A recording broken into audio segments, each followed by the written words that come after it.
Hello, everybody. You are listening to Aspect Ratioed, a film and video game podcast. This is episode 5, Solidarity.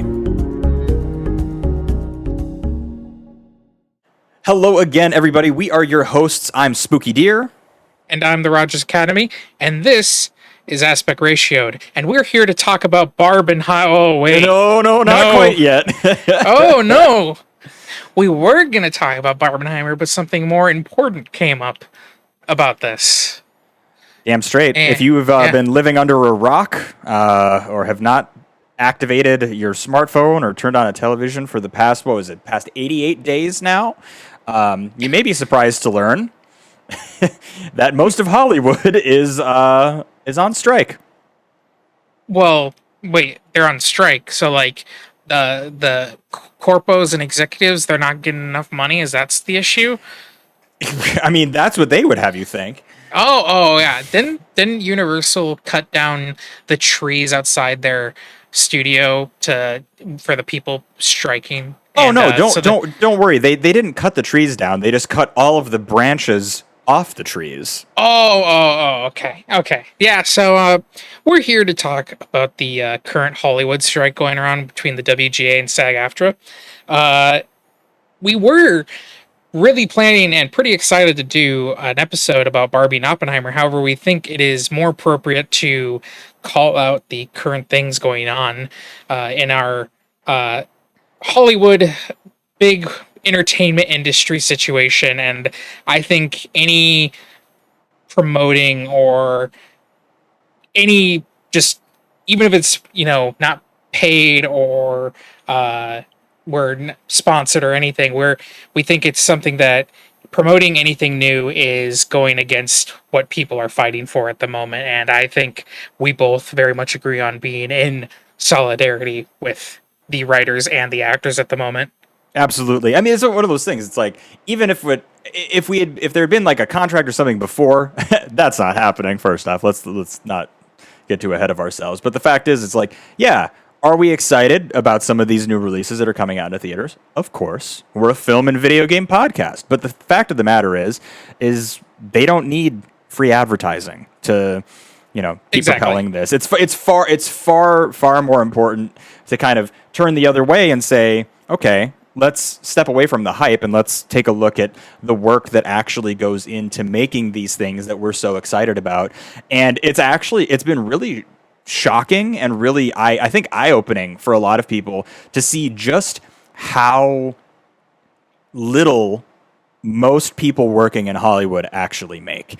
And I've personally been like really disturbed by seeing, because I think you make this assumption, you're like, hey, they ain't no business like show business, everyone's absolutely crushing it, and if you work on a show, then you're set, right? And it's just really, it's not the case. And I think this just kind of goes into larger topics of like income transparency and just, if workers, those of us that sell our labor for a meager wage, much to the ever-increasing profits of our corporate overlords. I'm sorry, I'm not trying to get all hammer and sickle here, but if we are all more open and transparent and communicative about what is actually going on, then we can all actually stand together and work together and try to get something better. Because I think everyone just wants to go back to work and keep making art and, just have a job that gives them dignity and lets them make enough money to live, survive, maybe even thrive in this economy. Could be cool. Yeah, I completely agree. And I think part of the problem,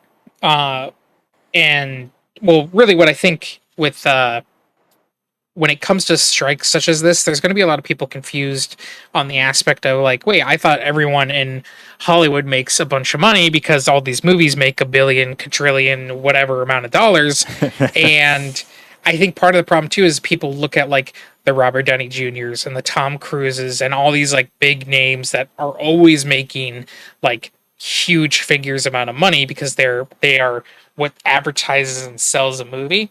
Right. However, about 87% of the entire Hollywood entertainment industry make less than a livable wage. And when you think about that, you're like, holy shit, that's a lot of people that are not like that's a lot of that industry that is not being able to actually like support themselves and support their families or just do anything like remotely around like living. Right. And And what's so crazy too is like that livable wage. I mean, what you said, like 87% of people that are working in Hollywood are making less than $26,000 per year. And let us remind ourselves that that's in California. And yep, that numbers are bigger in California to do basic things. So, they yeah, I so kind of going on actually the film and video game side of our podcast, California in the last year or two, I think, had a law passed where they have to disclose the amount of money like a job application is for. Like on the application, it has to say how much you'll be making an hour or salary or whatever. They mhm, can't like hide that until you're offered the position, which is a really good thing. right. But it's interesting when you look at like a place like Sony for PlayStation and Hmm. you go to their web page and you're like, oh, like what do they make? And then you look at like, oh, a tester on one of their big AAA games, they make $17 an hour in California. I'm like, that's essentially making $8 an hour, Anywhere else. Yeah. and it's on contract, so you could just be eliminated at any moment. So Right.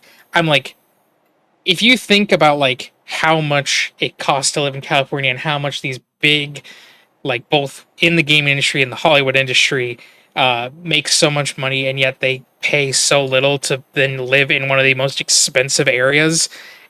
There's a lot of change that needs to happen. Unfortunately, Hmm. we're not really looking at the video game side today because they're not on strike and there's no call for all that. But it Right. is And interesting unfortunately, when it's because you they're not unionized. Like they're not. there's a lot of work being done to do that right now, but they're not in a position where they even have labor protections. So another story for another day. Yep.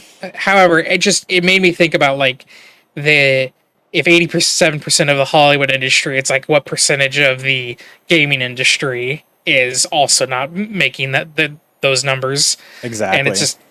it's just very unfortunate. And I am kind of tired of a lot of the corporate greed we see nowadays, especially on things that make so much money, just absolutely unfathomable amounts of money. Right. And can we talk about some of the fun accounting that is done? Like I've been learning so much about like how books are kept in Hollywood, like with this strike going on. And like we just let them we let the like studios just make shit up. And to me Yep. that's what is so insanely frustrating about this. And we're going to get into some of this later too, but it's like, you know, movies that are without be like beyond a shadow of a doubt are profitable and have been profitable and are continuously being resold and getting like airtime on television, you know, things that have been like we'll say like the Indiana Jones movies or things like that. You know, they've made hundreds of millions of dollars over the course of the last 30, 40 years. And time after time, the studios will look and they'll say, "No, we're running a net loss on this film." And I don't know how we can just say, "Yeah, of course you are," when literally one of the people's favorite things to talk about in Hollywood is this movie was made for this much money. This was the budget for the movie. That's marketing, that's production, that's the whole thing. And then you get the box office numbers and it's like, and it made, 30 times its budget. What a success. And then it's like the numbers are like there, right? Like we're like, yeah, you made money. And then they say, no, we didn't. I just like, just like right from the drop, I'm like, Yeah. we're like letting things get away and losing that transparency. And then they can just say, yeah, so since we didn't make any money, we can't, pay our actors, our writers, anything on residuals because well, no one made any money, allegedly. It's just that alone has blown my mind. I think what's blown my mind on this, like when all this kind of like went heavy down, when the actors struck, like the day of or like the week of, is Hmm. when Bob Iger went on like an interview and was just like, yeah, what they're asking for is just like not feasible, and like there is just, their expectations are just really unrealistic, and then it's like you look at Bob Iger's like yearly income and like the His yacht he personal has, wealth, and it's yeah. like you're just like, the fuck, Bob? Fuck Like, you, Bob. yeah, you think you can just hop on here and just be like, oh, like they need to realize like the industry isn't all just like constant money flow and we can just give whomever whatever. It's like, apparently it is when you have that much fucking money to just do whatever you want, Bob. Exactly. It's and the thing is too. That's it. This is a great segue, Rodgers. I'd love to talk about the ridiculous requests that SAG-AFTRA has made. I'm saying ridiculous requests with a lot of sarcasm for those of you keeping score at home, because everything that has been asked of in this strike is so reasonable. So if you don't mind, I'm going to read a legal document to you all, and I will try to make it as interesting as I can. And if it's I'm not, scrolling along with you. yeah, and if it's not, Rodgers will just cut this part out. All right, so the SAG-AFTRA negotiations is what I've pulled up. This is what they are asking from the, hold on, it's the AMPTP, which stands for, what does it stand for? The Alliance of Motion Picture and Television Producers, aka the villains of our story. We are talking about a movie today, apparently. Yes, it all wraps itself up, right? So these are the negotiations, or these are the requests that SAG-AFTRA has made of the AMPTP as of July 13th, 2023. These are likely to update and change as things go on, but they have asked for minimums, increase in minimum pay. So an 11% general wage increase in year 1, a 4% increase in year 2, and a 4% increase in year 3. Again, for those of you keeping it score at home, inflation is like 9% right now. So really not asking for the world. They're just trying to make sure that they actually get paid a little bit more money so that they can live. This would be an increase to be working for like lower real, like trying to get real wages and have that increased up through 2026, making sure that it can keep pace with cost of living and everything. They have a request in here about new media revenue sharing. Casts should share in the revenue generated when their performances are exhibited on streaming platforms, cough, cough, Netflix, Hulu, yada, yada. This would allow casts to share in the success of high-performing shows. AMPTP has just rejected that offer wholesale. They said, no, you don't get any money from our success. Lovely. Right. So, when like Stranger Things came out and it became like the big global phenomenon that it did. That carried Netflix, that it's like still causing resubscriptions to Netflix. Yes. And it's just like, no, you don't get any of that.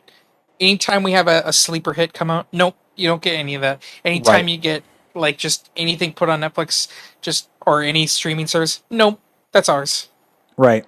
And this is, I'm good. We're going to come back to Netflix because I have a bone to pick with them on a lot of things. And I've actually thought about this for a long time, long before this strike happened. But continuing, wage invasion due to advanced payment of residuals. Limit the amount of a performer's salary that can be reduced due to the advanced payment of residuals. Instead of disguising advanced payment residuals as part of the performer's initial compensation, require transparency with a separate residual check that goes to the union, the same as all other residuals. I don't really understand how all that's working, but it seems like some money might be getting scraped off of the top for actors when they actually are getting residual payments. Well, wouldn't surprise me because I think I saw yesterday or 2 days ago that I think it was the Lizzie McGuire. Like someone received a residual check from Disney for $0. What the fuck? Yeah. It like cost more to print the check and send it than what a slap in the face. Jesus. Okay. Per diems. Adjust for inflation the money that members receive to pay for meals and incidentals when traveling for work. This has not increased since 2001. Remedy the studio's systemic non-compliance with the contractual requirement that per diems be paid upfront and not weeks later. Oof. Big oof. I'm surprised that they can get away with that, honestly. With not paying per diems in a timely manner. And like essentially, remember, most people are making under $26,000 a year working in Hollywood. So then they're going to make you commute somewhere, stay somewhere for a production, you're buying your own meals, and you're having to front all that cost on $26,000 a year. And then you may get reimbursed at a set rate that has not changed since 2001. Weeks later, jail. Oh, wait. But we actually need to talk about the rejected to that, because this is a big one. So they said they would increase the amount due by far less than inflation, so they're not even going to really increase it by that much. Right. But then they just completely flat out ignored the issue of actually making the payments on time. So like they don't care. They don't care That, about like, that. Right. Yeah. They don't care that people are like fronting this. They're like, we'll pay you when we pay you. That's like just so like it's like such a boring evil. It's such a boring way to be evil. They're like, Yeah. ignored. Oh, look, the one line item that everyone agreed on. Schedule breaks. The parties have, well, tentatively agreed to conform to the minimum payments that performers must receive before their employers can invoke the various schedules under which members lose entitlement to additional payments, such as weekly overtime. Oh. We'll tentatively agree to stop breaking rules that are in place. Cool. Very good job. Jesus. Give me one second. I need to read this one. Schedule F. Increase the minimum payments for performers working Schedule F, which was intended for star performers who have more negotiating power. But since rates have not increased in decades, it now sometimes results in those performers earning less than Schedule C, which guarantees minimum weekly rate and additional payments like weekly overtime. Okay, so this is like the tier. This is the tier ranking of working actors, I guess. But it sounds like a lot of people have been getting screwed over by not being considered the classification that they are.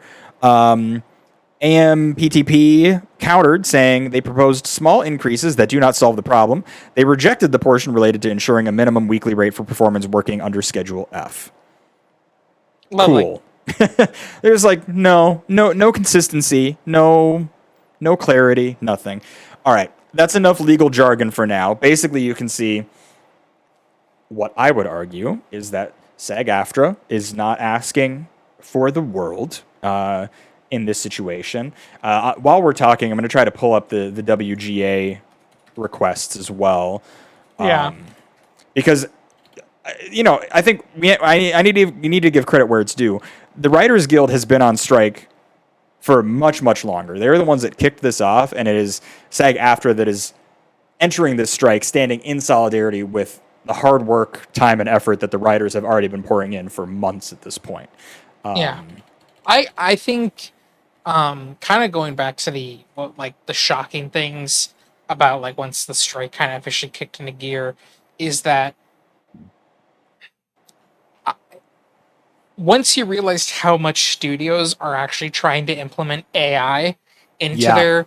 into their workforce, like they want to be able to scan actors and then use their likeness and their voice in their properties, and then only have to pay them for the time they did the scan work. Mm-hmm. Yeah, they want And to they bring don't have actors in, pay them for one day, and then use their likeness and voice in perpetuity. And part of the problem too is that there's a chance that, let's say like we're in this horrible world where that is how it has to work, that someone can't go to a different studio and be like, oh, I want to like work for you now. They go, well, no, this company has your likeness, so we can't use your likeness because it's under this company's jurisdiction. And it's like, so you could just be completely out of work just after that one scan. Yeah, and get paid like a bare minimum $200 and like Yep. a shitty sandwich from craft services, and that's that. Like There you go. AI, Your entertainment career is over. it's just Your that it's on-screen like career is over. right. It's like thanks for that. Have fun seeing yourself pop up in the background of everything for the rest of all time, and you can go back to working like a different job that doesn't involve you making art. I think the AI thing, I think, is really the big cusp of this, and it just shows how disconnected the like studio heads and like boards of directors are from the act of actually making anything of value. Yeah. There's just And- no understanding of what makes art. Yeah, and I think one of the bigger things is like take Matt Damon and Ben Affleck, for example. They started out as background actors. Mhm. They started out as background actors, and if they lived in a world where this was the norm, they would have done a scan and they wouldn't have been getting all this background time, and then they wouldn't have been able to get their ends as much as they did, and they wouldn't be able to write like because have their pretty successful careers that they have now, and a lot of those projects would just vanish and not be in existence. So that's what happens when you start removing people like that. You take away people who are trying to get into the industry, Right. and you remove a lot of innovation. Yeah, you if you end careers before they start, you don't have any of this legacy of like good, well-crafted entertainment to like look back on. I mean, it's a really good point about Ben Affleck and Matt Damon. You know, they started as working class actors just like basically everyone else does, and they, you know, in the in-betweens is when they wrote Good Will Hunting. Yep. And the only reason they were able to shop it and get that movie made is because they were on sets and actually got to meet people who could listen to their ideas and learn that it was a good thing. You know, it's like that's the like life is an organic thing, and if you suck the life out of life, you're not making art. You're just making you're shoveling shit. And But spooky. I want money. Money important to me. I am big studio. I need money to operate, and I need money to operate my 3 yachts. right, but no, here's the thing. Nothing has stopped them from making money this entire time. like this isn't going to change. If you pay people more and you like give people like dignity and respect and like just keep letting things operate, it's not like anyone in Hollywood has been hurting for money if you're the head of a studio. That's never been an issue. Yep. It's just it's this like nickel and diming of like trying to chase these short-term profits. To me it just feels so short-sighted. I feel like every company does this, but I'm taking issue with Hollywood right now because that's the name of the game. And the fact of the matter, they're like, oh well, we'll just use AI to write our scripts while the writers are on strike. One, we already know that that's going terribly. You see any sort of like listicle, you know, there's another journalist union that has been really pissed off because their corporate office has been publishing AI articles without checking with any editors or talking to anyone about it, and they're actual dog shit. It's Lovely. Like, if there's no human element, it's gonna show. Like AI is capable and AI is a tool, but like you need to have a human driving and operating that tool. It should make our lives easier. It shouldn't be replacing the heart of what things do.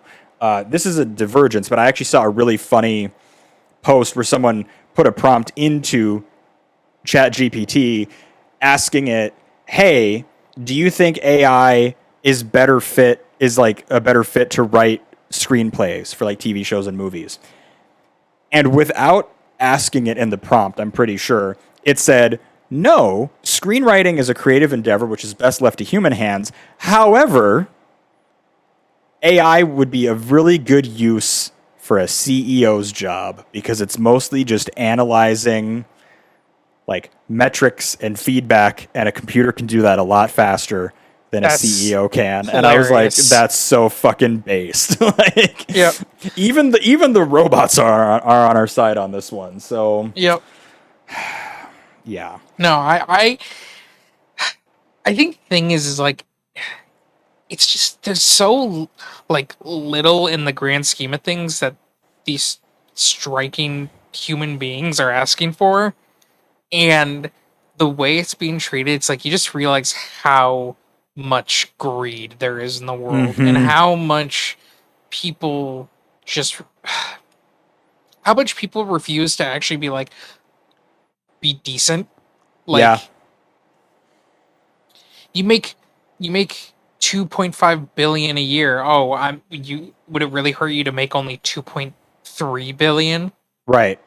Like, It's fake money at this point. You have so much wealth, and Yeah. yet the only compulsion that's left is to just keep taking more.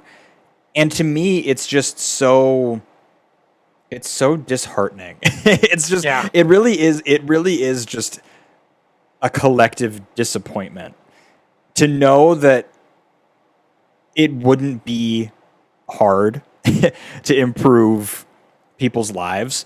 And the rich people could still be fucking rich as shit. They could still have more than anyone else, but they're so unwilling to let anyone else have anything. Yeah. And It's just like you just start to think about it. You're like, we're not telling the rich they can't be rich. We're just right, saying, okay, can we not be poor? And then it's like, no, because that takes from our richness. And it's exactly like, what the right. fuck? What the fuck? If you're all less poor, I'm automatically less rich by default. It's just like that. The gap is still impossibly wide. Like, Yeah. and the thing is too, I mean, it's like the frustrating things that I see is like how much people are like showing, like there's like just like the common man. There's somebody who's like common people that are pushing back. They're like, well, they already work in entertainment. Like, what more could they possibly want? And it's like, are you so blind to what all of our existence is to realize that one, the writers and actors don't want to be on strike any more than anyone else wants them to be. They are out in the sun every day trying to fight for more, and that is a universal good for everyone else. And like, Yeah. if any subset of people is doing better, we are all doing better for that because it raises the bar the next way. But it's like they don't want to be there. They want to be working. They want to just Yeah. like have normalcy and stability and not have these, rich goblins sitting on their super yachts, like off the coast of Madagascar or whatever, saying, well, we'll just wait until they all lose their houses and then we'll buy their houses. Yeah. Like, That quote from an anonymous, executive, when that like released, that was just like, oh, we're really dealing with true like supervillain shit here. it like, is. It's just like, it's like- just so casually sadistic and evil. Yeah. It truly is. It's like, it's like just this, they're so boring. It's such a boring evil to just be like, no, nothing for them. But it's also like one of the worst kinds of evil too. Yo, because absolutely. Because it's like it's not evil for like, oh, I have like a cause or like an ideal. It's nothing like that. It's literally just nah. I'd rather not. Like that's Right. all it is. I just want more. That's all it is. They just want more. And it may be even more important for other people to have less than for them to have more. So, kind of segueing here though. A lot of movies are now starting to get delayed. Kind of obvious because they're like, oh, we might not have things to release in the next coming bit. And there's no one there making them, so yeah. So like Beyond the Spider-Verse just officially hit its indefinite delay. Kraven the Hunter has been delayed over a year now. Just a lot of other movies are starting to delay by like a week to 2 weeks, just kind of shifting around because there's this whole can. like, we don't know when we're gonna get people back, so we want to make sure we have something to release to make money. And I think like it's kind of funny to see like how quickly, like now that we're starting to see all these delays and everything, I'm curious in the next month or two if we'll start seeing the negotiations actually legitimately pick up. Because it's once they start realizing, oh, we won't have money coming in like a year or so, we won't have like a constant revenue line. It'll start setting in that it's like, oh, like maybe we have to like give them something so we can continue to get money, because like obviously they're going to be so rich they wouldn't have to really ever worry about money for the rest of their lives, but at the same time They still want more. they still want more, and they know if they aren't getting that money, it'll cause other strikes and other people to like say, hey, you're messing this up for everyone. So Exactly. I'm curious at what point that it'll start to budge, and I feel like the fact that we just recently had all these delays start to show up makes me think we're getting there in the next month or two.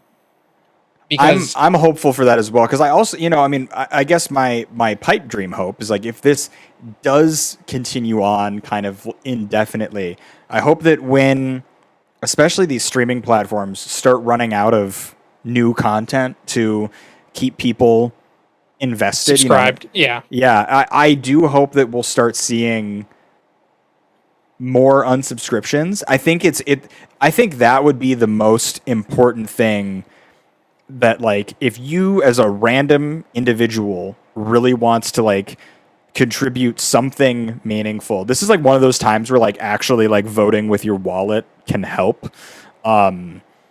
My plans are to cancel all my stream. I just went and picked up a bunch of physical media entertainment, and I'm going to be canceling my subscriptions until this strike is done.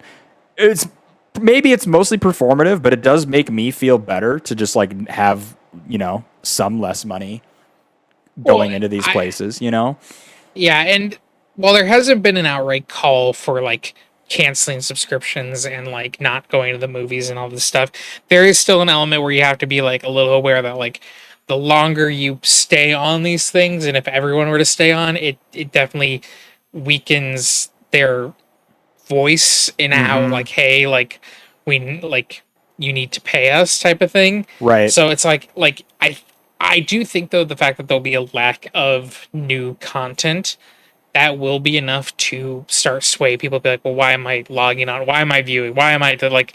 There'll be people who always rewatch whatever, but like, I'll be curious to see in the next like 3 months or so if a bunch of people start kind of dropping their subscriptions for the meantime. It's like, I can only watch Friends for the 15th time so many times. Right. How much new reality television can you shovel onto Netflix to like, keep the masses placated before they're just going to be like, what the fuck am I paying for, Well, and like for me, I have like a gajillion movies physically that I still need to watch. I have a bunch of Criterion movies I want to watch. I have stuff that like will keep me busy if new stuff doesn't come out. Right. And like I don't really watch any like thing on the streaming service right now. There's the main things I go right now are for the movie theater, and that brings up another point. I want to keep the movie theaters in business because the only other problem is that a strike of this will delay new releases, which will make movie theaters not make as much money, which will then potentially shut down some movie theaters, which then hurts the industry as a whole. Right. I think like that's probably one of the bigger things is like depending on how long this goes, there's going to be a lot of theaters that suffer. Yeah, and there will be. Like I go to an Alamo Drafthouse, and I think they'll be fine because they have already kind of my entire time knowing of their existence have always had a collection of flashback cinema or retro cinema where they show movies that are over at bare minimum a year or two old and from forever, and will show them in theaters, so like they can rely on old stuff and other like random stuff to like support them. But there's gonna be a lot of theaters that just don't have access to that and just don't do that and don't have like the community, like they won't have like that outreach for that type of stuff, and that's what will hurt them. Right. And so it's like it'll be interesting to see how, because like obviously we just had to do that with the pandemic where a lot of theaters just outright shut down, and then the ones that came back were showing a lot of retro movies or just the random new release here and there. So it'll be, I'm curious to see how the business as a whole does, because I feel like the second movie theaters start to hurt, that will also push the envelope a little bit more. Oh, absolutely, because then pressure is going to be coming back to the studios from multiple other directions that are also like big business. It's like the effects are going to be felt in a lot of different places. And yeah, I guess here's something to think about, folks. If you have a local theater, like a small like mom and pop theater near you that you love going to, definitely check in and see how you can continue to support them. I have two historic theaters in close proximity that I'm very fond of, and I would like for them to keep running. Dox yourself. No. We're keeping it vague, but I am going to be checking in to see what can be done to like make sure that like you don't want your like. I don't want there to be more of a ripple effect than need be for this to go where it needs to go. And we all know who to point the finger at and blame when things inevitably start shuttering. It's like, you know where the money's at, so point your finger there. Speaking... go ahead. You go. No, you go. You okay. This is a bit of a pivot, but I kind of want to talk about like the ripple effects, and something that I'm keeping an eye on that isn't WGA or SAG AFTRA related, but UPS has also been kind of like simmering on the verge of a strike, and the strike might still happen. Wait, And I thought they reached a deal. so they've reached a contract negotiation, but they still may go on strike because the Teamsters are still salty, Oh, which is fair. So we'll see.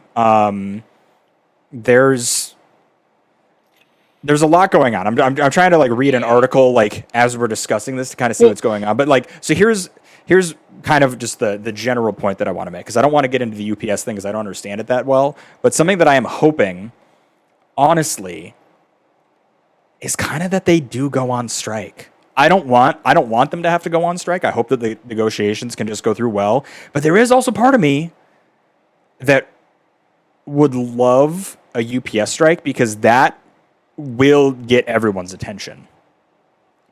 And I think that seeing a surge like that and just seeing how quickly it could shake the economy, if like our largest delivery service just stopped, yeah. I think that would open a lot of eyes and kind of like hopefully help people start realizing that like there is a lot of power in organization.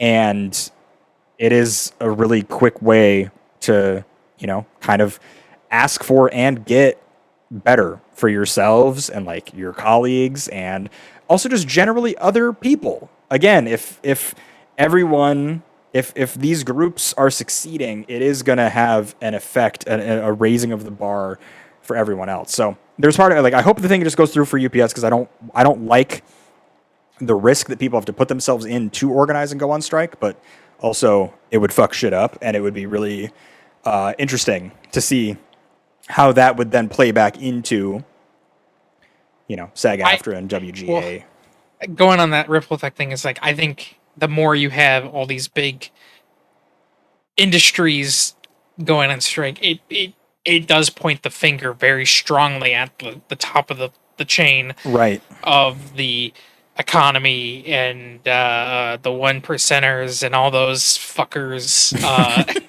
Those fuckers. Fuckers. I I think I do feel like we're in this boiling pot and we're right at the simmering point. Like right at the like it's about to just blast. Spill over. Absolutely. Yeah, because like it's like, yeah, we got the Hollywood strike going on, and then we got, the Teamsters potentially gonna still strike, and then we got all these other things kind of talking it through, and it's like, Right. the more you the more you realize, like, we have all these big titans about to strike and stop workage, makes like it really starts to set in that, like, oh, like, I wonder how many other industries will start to follow suit, because Right. if more do it, it only makes it easier for other ones that have been thinking about striking to strike, because, all right, well, if this giant, like a UPS, like, because that's delivery of almost like everything stopping, it'll make all these other companies go that have like poor, uh, poor poor workplaces will make them have to, like, though my brain is freezing right now. Man is like 1,000 feet ahead of himself. Basically, what you're saying is like, if this stoppage happens, that ripple effect will start affecting everywhere else, and places are going to be like, oh shit, we need to either do something to look after our workers, or we're going to start suffering. And I think the sooner that the profit margin is hit, the more scared these large kind of faceless companies get. And, we've let things build up so much that there are just these like few figureheads. They have a lot of money and they have a lot of reach. But the fact of the matter is like, it's our money that's like keeping everything going. And if that turns off, or if the labor that lets them make money turns off, a lot of stuff is held together a lot more loosely than I think people think. And I would just be really keen to see some stuff start getting fucked up. It's interesting that you mentioned that we're kind of at this boiling point, because it does feel like there's something. I think people are just fed up with what we've been having to put up with. I've been hearing lots of talks about teacher strikes, nurses Yep. unions. There's if the wave starts, I just think the more visibility that can happen is the better. And this is taking us away from the Hollywood thing, but the fact of the matter is, I mean, is Hollywood not like the perfect place to start in a Yeah, lot of ways? yeah, and I think that's like why this episode is just called Solidarity, because it's not even like, while we are mainly talking about like the Hollywood strikes and everything going on there, it's like this does affect a lot of other elements of life and livelihood Mm-hmm. that like I think you have to kind of address the other things and what can and can't happen. And I don't know, I think we're in this, like, I think we're in this bubble and this boiling pot.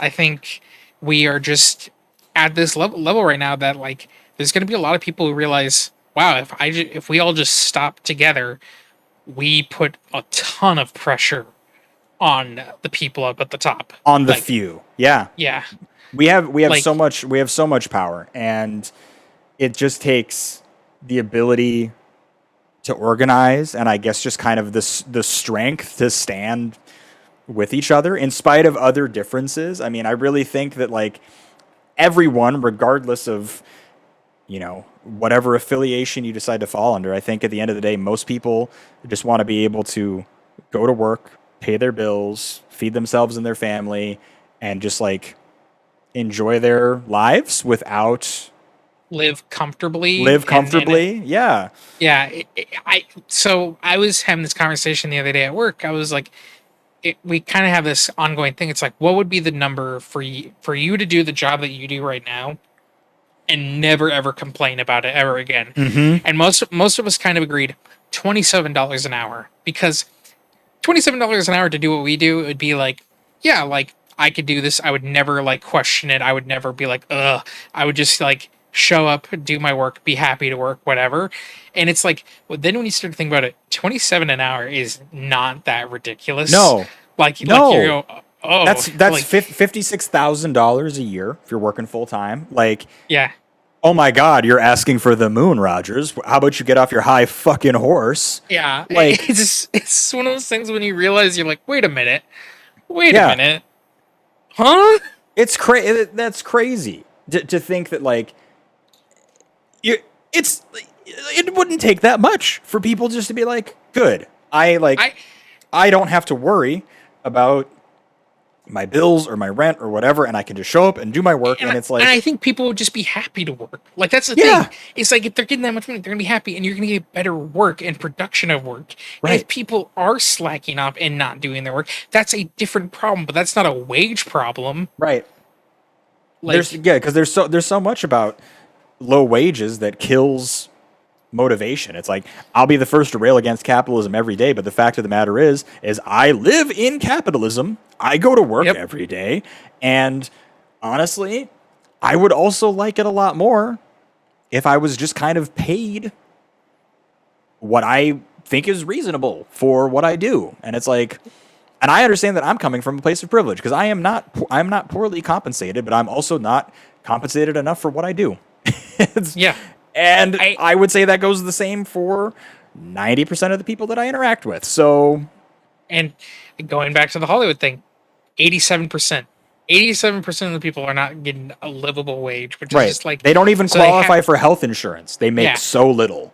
so they have to have a second job or even maybe a third job just to be able to live, and that's exhausting because of how much even just one job takes your time. Right. It um and it goes into this whole thing too with like, speaking of like wages, people go, oh, why should people get $15 an hour for flipping burgers? And I'm like, have you ever worked in a restaurant or a Yeah. fast food place or like any retail? It is the worst place to work. You have to deal with the worst people and the worst amount of like time crunch stress because you're on this kind of like momentum of like getting everything out and ready. Like, Yes.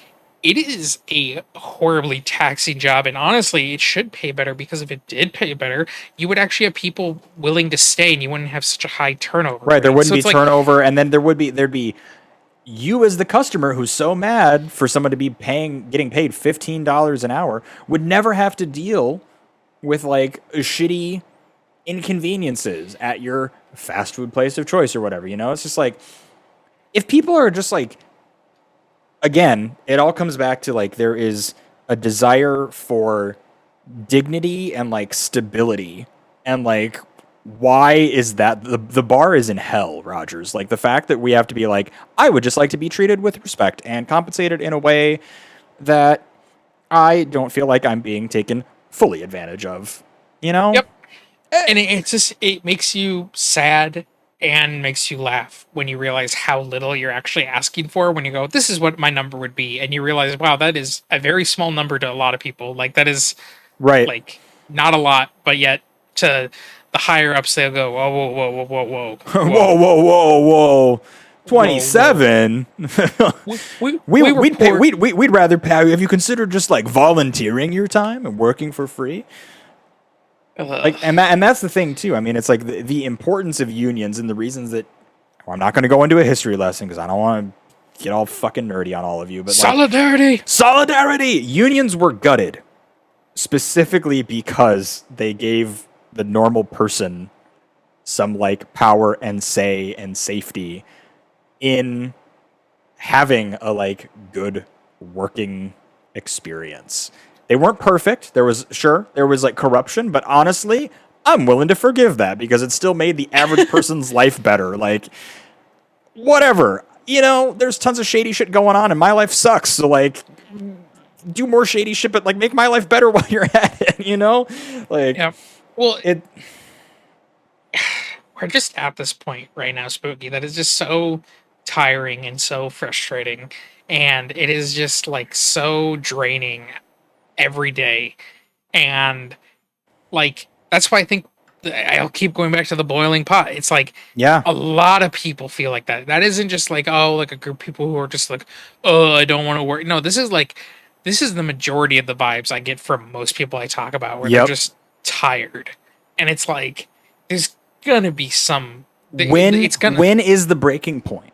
Yeah. We have put up with so much for so long from so many different directions. Like, when is the point that we become France and we start doing something about it when we're like bothered?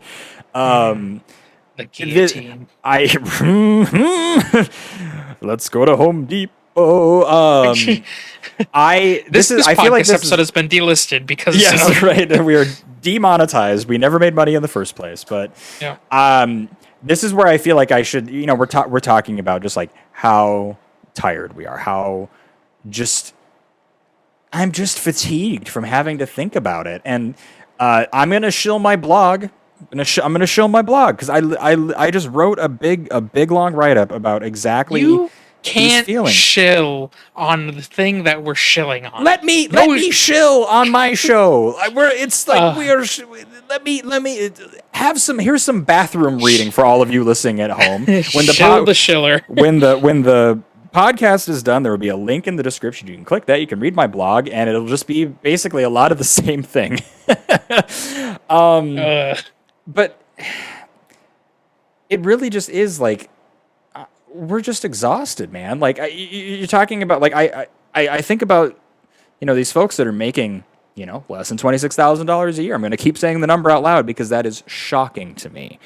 And yet they're so in love with what they do that they're going to go out and they're going to keep making art. And like, there's part of me that's really envious of like that drive and that energy, because I struggle to make stuff that I care about.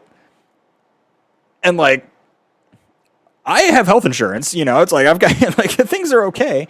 And I'm just like, it just makes me think, like, imagine if these incredibly passionate, driven, talented people could just pour all of their energy into making what they make. We do this podcast because we We love media. We love entertainment.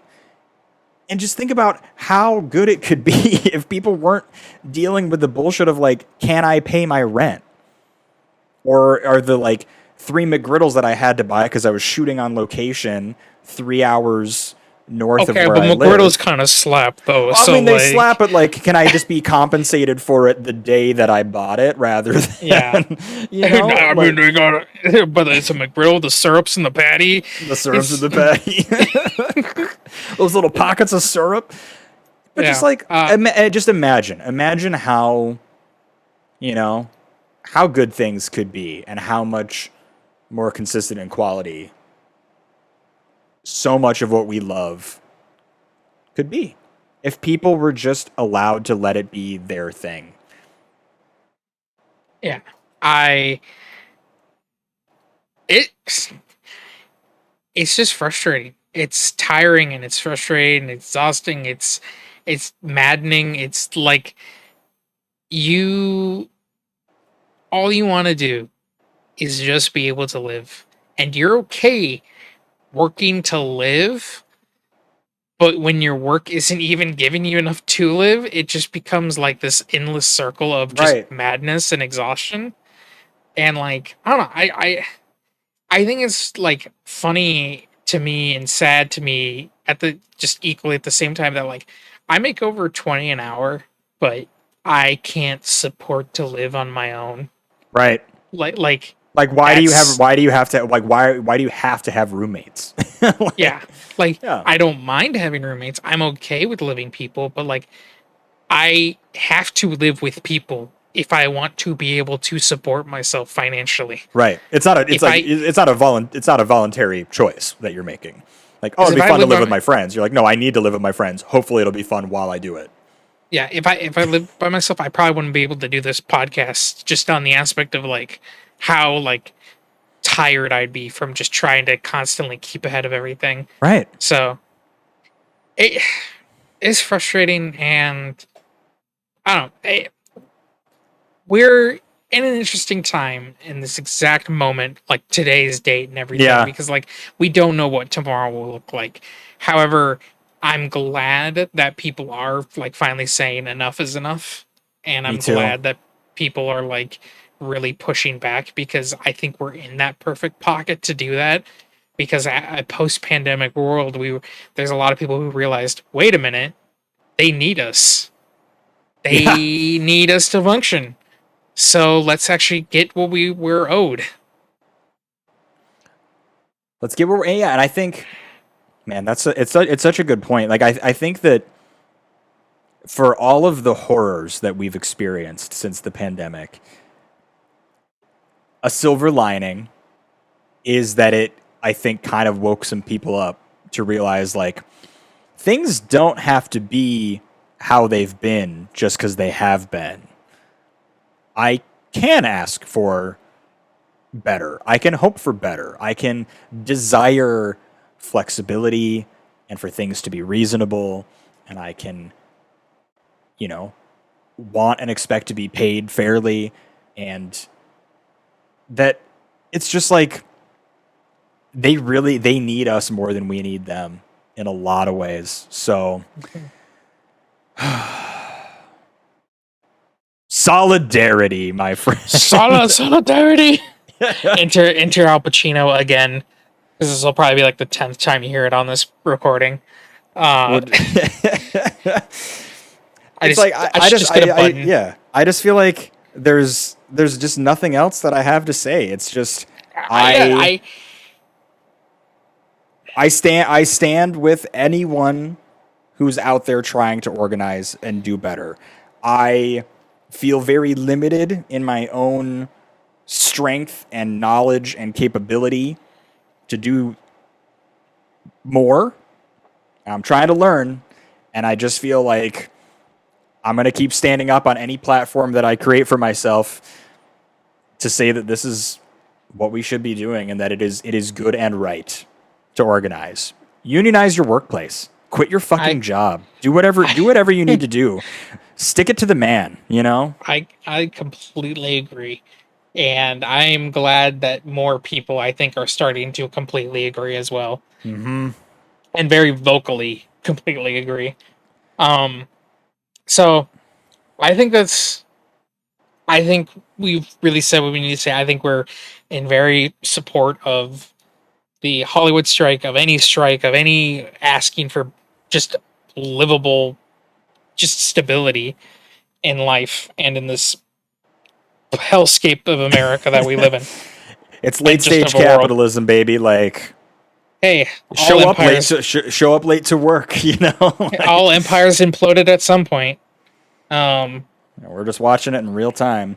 But no, what I was gonna say is I think uh, we've said what we need to say. So before we kind of close things off here, I just with the state of the podcast, because we don't know how long this strike will go, we are most likely going to just shift to talking about video games and just things avoiding any free promotion for these studios that are impacting the striking workers. Uh, However, A24 is free. They have agreed to meet all the demands of, I believe, the writers and actors. So we might do like an episode of The Lighthouse or something in the near future of any A24 film. I just picked But up the Blu-ray. Not even joking. I literally just went and bought the Blu-ray. So of The Lighthouse. yeah. Nice. You're fond of me lobster, aren't you? Oh, I'm gonna spill my beans, Rodgers. Oh God. But we essentially will talk about anything that is not impacting the Right. striking workers, and so whether that's 2 weeks, 4 weeks, a month, 3 months, a year, that's just how it's gonna be. Right. Again, Barbenheimer released. I would love to talk about it, but like I will not promote it on this platform until it's resolved. So, if even if we were to record, all those episodes will remain locked in a vault, and if they never see the light of day, then I guess we just lost the movie entertainment industry. Yeah, like Hollywood's gone. Yep. What we didn't know when we recorded this is that this is going to be the end of it all. Yeah, it's just like we're predicting, we're hitting some Nostradamus shit. I mean, the beauty is we planned for this to be a film and video game podcast from the start. Yeah. So we're just Imagine gonna we lean, just we're said gonna lean in we were heavy just on like- one side. We were just like, it's like, this is a film podcast, and then this happened. Oh, fuck. I guess we'll just not do that anymore. hey, we've been doing nothing but movies. We need to get the video games backed in because we only have Dark Souls out there. So, like, it's a good time for that, So, like, we'll get there. Oh yeah. Everyone just stay tuned. We're gonna be hitting all the far reaches of video gamedom. I don't know what I'm saying anymore. But we also might have some more like special like one-offs, not necessarily in the vein of this where we're talking about more of a serious subject matter, but we might have just like chatting sessions about random things. So like we will find other ways to keep fill your ear holes and Yep. keep this thing moving on a steady pace. And I'd just like Yeah. to say, I really love doing this. I do too. It really is a highlight of my week. I think it's been received fairly well for what we've released so far, and I am appreciative of it. Me too. And I just like having an excuse to sit down and talk with you every week. Aww. I know. Well, I think that wraps up our podcast episode. I'm gonna go cry now. Everyone cry with Rodgers in solidarity. Thanks for listening, everybody. We'll see Solidarity! you again. Solidarity. I'm gonna speak over the closing line. Solidarity. Solidarity. All right. Go ahead. Close us out. I'll close us out. Gang, thank you for listening to another aspect. Fuck. Thank you for...